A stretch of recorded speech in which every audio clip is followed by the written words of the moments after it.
Hey guys, it's Ryan here with DP Marketing.Services and author of the book on digital marketing for plumbing and HVAC contractors. Hope you're doing well. Thanks for tuning in today. We're come at you with the video.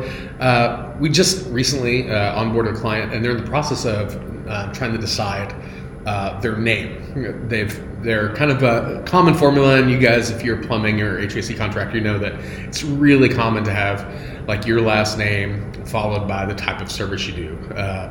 Bob's Heat and Air or whatever, right? So he's in a market where he's right on the border of another state and it's a dense metro, and there's another company with the same last name, and so how does he differentiate himself, or how does he change the name? So just want to talk about a couple things with naming, because it's a strategic decision for your business to have a good name that makes sense. It also has some ramifications. Some of them are big, some of them are small, but just to walk through. So let's do this in a couple camps. One, the first part of the name is going to be to differentiate yourself from your competitors and give an idea for your customers of what they should expect when they work with you. So imagine that your company's name, and if your company's name is Bob's Heat and Air, I'm sorry, but if your name is Bob's Heat and Air, what that tends to convey to people is small, family-owned business.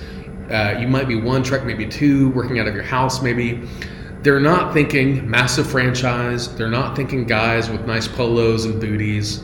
They're not thinking guys with iPads. That's possible.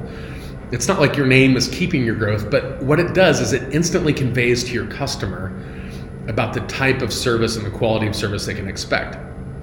So a real common trend right now with like big franchise models is to do something that's very descriptive and very vague and sounds very fancy.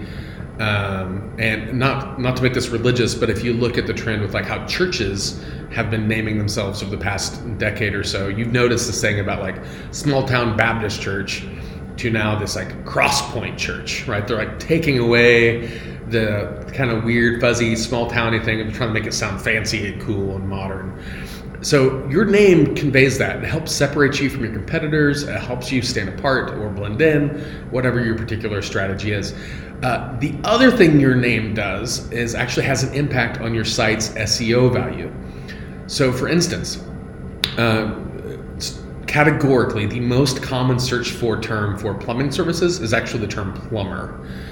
So if you only do plumbing services, if that's all you do, if you were to put in your name, Bob's Plumber, Bob the Plumber, let's say, you instantly have a boost on Google for helping your site's SEO value, because you have the most commonly searched for term, the term that most people in your service area are looking for, and you're using that as a part of your name. So it's a win-win-win that's going to help your site get a nice boost. Not all the time can you do that, but generally speaking, there is an impact. There is a downside if you use kind of a modern, slick, fancy name that sounds like a franchise if you're not, where you don't have that to your advantage. And so you have to find other ways to put that into your URL. But really, think about it in two buckets. What is it you want your business to be? How do you want to differentiate yourself from your competitors? What do you want your customers to think about you? Like, that's all one bucket.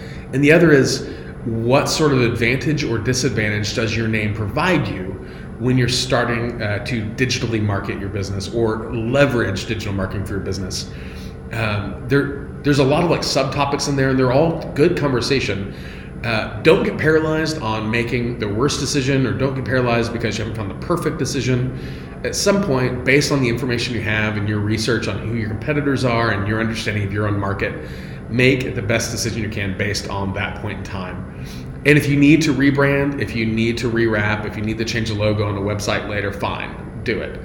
And legally speaking, you don't always have to change your LLC, right? You can do a DBA, doing business as, and get all the benefits of changing your brand, but not actually having to legally reorient your entity with new checking accounts, etc. But I'd like to know what you think. How did you come up with your name? What was important to you when you're coming up with how to call yourself? And let us know what you think. Leave a comment below and leave us a message next time. We'll see you guys.